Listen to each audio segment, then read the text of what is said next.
Hello everybody. In today's video, I'm going to show you how to contact Interactive Brokers customer service.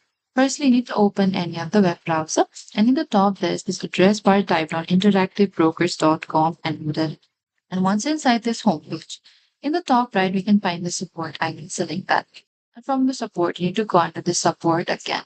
And from here, what you can do is scroll a bit down here, and you can find the common questions, which are FAQs, frequently asked question. And if you find any relatable question over here, you can simply open it and you can find the instruction there.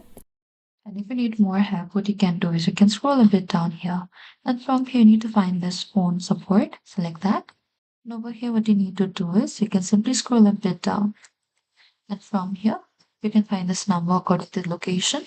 And over here, for the Australia, you can call to this number. This is the direct dial. And for the Canada, over here, you can find this number for the toll free and direct dial. And before contacting here, make sure you have your account information ready for identity verification. And that is it. That is how you can contact Interactive Broker customer service. Thank you for watching this video. I hope this video was helpful.